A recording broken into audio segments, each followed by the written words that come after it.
Hello developer, this is learn with Motaleb. আজকে আমরা খুবই চমৎকার একটি উইজেট নিয়ে আলোচনা করব, অ্যানিমেটেড কন্টেইনার।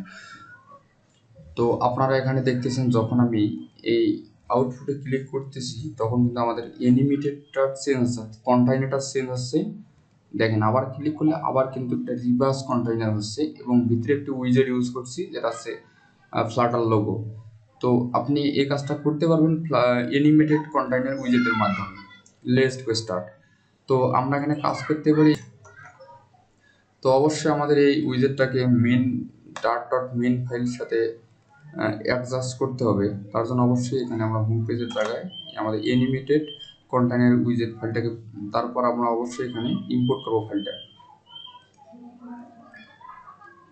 তো এখানে ফাইলটা ইম্পোর্ট করলাম, তারপর অবশ্যই আমাদের অ্যানিমেটেড কন্টেইনার ফাইলে যাইতে হবে, গিয়ে এখানে আমাদেরকে স্ক্যাফোল্ড তৈরি করতে হবে। স্ক্যাফোল্ড অ্যানিমেটেড কন্টেইনার অবশ্যই আমি চাচ্ছি যেন সেন্টারে শো করে, সেন্টার ট্রু করে দিব। অবশ্যই এখানে বডির ভিতরে আমি কাজটা করব, বডি। তো এখানে আমি চাচ্ছি যে যেন আমাদের এই অ্যানিমেটেড কন্টেইনারটা আর কি মাঝখানে শো করে। তো তার আগে আমরা একটা কাজ করি, এখানে আপনি চাইলে টেক্সচার ডিটেক্টর অথবা ইংওয়েল উইজেটের মাধ্যমে কাজটা করতে পারেন।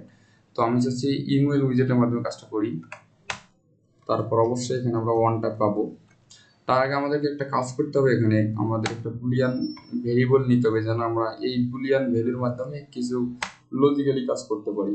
তো এখানে আমি বুল ডট সিলেক্টেড ইকুয়াল ফলস দিব। তো এখানে আমি চাচ্ছি যে যখন আমাদের ওয়ানটা হবে যেন রিপিট হয়, যেন আমাদের এই এনিমেটটা বারবার রিপিট হয়। যখন ক্লিক করব এখানে রিপিট যেন হয়, আমরা এই রিপিটটা করার জন্য অবশ্যই আমাদেরকে সেট স্টেট নিতে হবে এবং এখানে সিলেক্টেড ইকুয়াল নট সিলেক্টেড। তাহলে যখনই ফলস হবে আবার অটোমেটিক ট্রু হয়ে যাবে।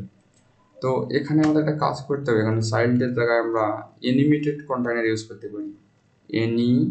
অ্যানিমেটেড কন্টেইনার, তো এটা ইউজ করলাম।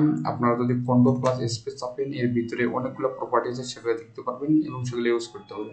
তো আমরা ফার্স্ট আমি ডিউরেশনটা ইউজ করি। ডিউরেশন তো আমি এখানে সেকেন্ড 5 সেকেন্ড 5 সেকেন্ড যেন আমাদের অ্যানিমেশনটা হয়। অবশ্যই আমাদের হাইটটা বলে দিতে হবে। তো হাইটটা আমরা এভাবে নিতে পারি, সিলেক্টেড যদি 200 না হয় তাহলে 100 হবে, 100। এবং আমাদের হাইটটাকে বলে দিতে পারি এভাবেই। তো এভাবে আমাদের হাইটটাকে বলে দিতে পারি। তো আমি উল্টা করে দিয়েছি, যেন 100 এর এদিকে যেন হয় 200। তো অবশ্যই আমাদের একটা কালার বলে দিতে হবে। তো কালার, তো এখানে কালার ডট আমি দিচ্ছি অরেঞ্জ কালার। তো এখন যদি প্রোগ্রামটা রান করি তো আপনারা এখানে দেখতে পাবেন। ঠিক আছে, দেখেন আমি ক্লিক করতেছি, এখানে কিন্তু হচ্ছে আমাদের অ্যানিমেটেড কন্টেন্টটা এখানে হচ্ছে। তো আমি চাচ্ছি যেন একটা সেন্টারে শো করে। তার জন্য অবশ্যই আমাদের সেন্টার উইজেটে অ্যাড করতে হবে, সেন্টার। তো এখন দেখি সেন্টারে যায় কিনা। তো সেন্টার চলে আসছে, দেখেন ক্লিক করতেছি, অ্যানিমেটেড কিন্তু হচ্ছে, আমাদের এখানে অ্যানিমেটেড কিন্তু হয়ে যাচ্ছে। তো আমরা এখানে কাজ করতে পারি যে উপরে যে এই কর্নারগুলো নিয়ে একটু কাজ করতে পারি। অবশ্যই আমরা এখানে ডেকোরেশন ইউজ করবো, তাহলে বক্স ডেকোরেশন এর ভিতরে অবশ্যই আমাদেরকে বর্ডার রেডিয়াস ইউজ করতে হবে। বর্ডার রেডিয়াস ডট সার্কুলার, অবশ্যই আমি চাচ্ছি যে 10 হবে, অর্থাৎ সার্কুলার আমাদের এই কর্নারগুলো যেন 10 পিক্সেল কেটে যায়। আর কালার অবশ্যই আপনাদেরকে, যদি আপনি কালার ইউজ করতে চান অফকোর্স আপনাকে ডেকোরেশনের ভিতরে ইউজ করতে হবে। তো এখন যদি প্রোগ্রামটা রান করি আপনারা দেখবেন যে এখানে আমাদের এই কর্নারগুলো কিন্তু হয়ে গেছে, কর্নারগুলো আমাদের এখানে সার্কুলার হয়ে গেছে। তো আমি চাচ্ছি এর ভিতরে যেন কিছু একটা কাজ করে।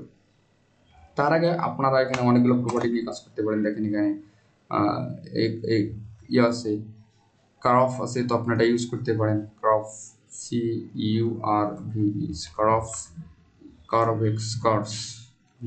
কার্ভেক্স ডট ফার্স্ট, আমি চাচ্ছি যেটা first out in slow in. তো আপনারা যদি এখানে এটা রিলোড করেন তাহলে বুঝতে পারবেন আসলে কেমনে কাজ করতেছি, অর্থাৎ একটু জোরে স্পিডে আসতেছে, তারপর আবার স্লো, তারপর ইনি হচ্ছে আস্তে আস্তে। তারপর এখানে আপনারা চাইলে আরও এখানে অনেক প্রপার্টি আছে, অ্যালাইনমেন্টটা ইউজ করতে পারেন, পেডিং ইউজ করতে পারেন। তো আমি এখানে একটা সাইল ইউজ করি, তাহলে বুঝতে পারবেন আপনারা। সাইল ফ্লাটার লোগো, ফ্লাটার লোগো। তো এখানে চাচ্ছি যে আমি ফ্লাটার লোগোটা সাইজটা হবে 50। তো এখানে এরকম দেখা যাচ্ছে, তো 50 একবার বেশি হয়ে যায়। তো আমি এখানে চাচ্ছি 30 করে দিব, এখানে পিক্সেলটা 30। তো এটা 30 করে দিলাম। তার আগে আপনারা এখানে আর একটা কাজ করতে পারেন, এখানে এই যে অ্যালাইনমেন্টটা সেট করে দিতে পারেন। তো আমি এখানে এই লজিকের মাধ্যমে কাজটা করি, অর্থাৎ আমাদের এই বুলিয়ান ভ্যালু যে আছে, এই বুলিয়ান ভ্যালুটাকে কাজে লাগিয়ে আমি এখানে এলিমেন্টটাকে চেঞ্জ করতে পারি, অর্থাৎ এই উইজেটের এলিমেন্টটা চেঞ্জ করতে পারি। তো এখানে আমি সিলেক্টেড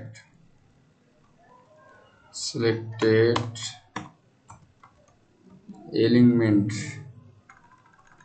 এটা এলিমেন্ট দেওয়ার পর আপনি ডট দিবেন, ডট দেওয়ার পর টপ লেফট থাকবে, এবং এটাকে আমার যে টপ লেফট থেকে এবার যেন টপ রাইটে চলে যায়।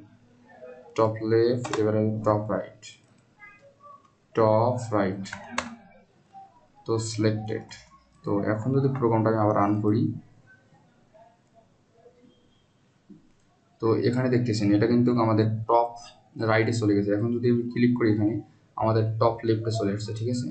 অবশ্যই আমাদের আইকনটা একটু বড় করে দিতে হবে, 50 করে দিই।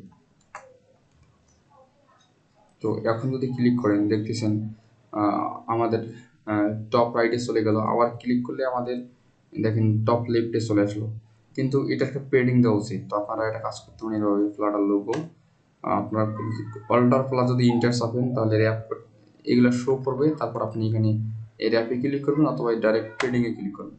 আবার যদি প্রোগ্রামটা রান করেন, তো আপনারা দেখবেন যে এটা কিন্তু পেডিংটা নিয়ে নিচ্ছে অটোমেটিক। আপনি চাইলে এখানে কালারটা চেঞ্জ করতে পারেন, যে যখন অ্যানিমেশনটা হবে তখন কালারটা চেঞ্জ হয়ে যাবে।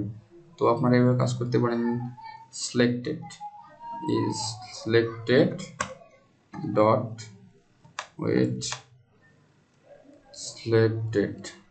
সিলেক্টেড যদি কালার অরেঞ্জ হয়, তারপর আমরা চাচ্ছি যে কালারটাকে এখানে দেবো ব্লু করে, কালারটাকে দেবো ব্লু করে, ব্লু। তো এখন যদি প্রোগ্রামটা রান করি এবং যখন আমি ক্লিক করব, দেখতেছেন কালারটা কিন্তু ব্লু হয়ে যাচ্ছে।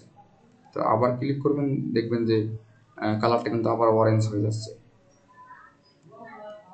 তো এখানে চাইলে আপনি আরও প্রপার্টি ইউজ করতে পারবেন। তো আপনারা যদি এখানে কন্ট্রোল প্লাস স্পেস চাপেন, তাহলে এখানে কালার, পেডিং, মার্জিংস এগুলো সবগুলো ইউজ করতে পারেন, কোনো সমস্যা নেই। তো আমার যেহেতু টার্গেট ছিল যে অ্যানিমেটেড কন্টেইনার উইজেটের ভিতরে কী কী থাকে, আপনারা ধারণা পেয়ে গেছেন। আজকের মতো এই পর্যন্তই। আল্লাহ হাফেজ।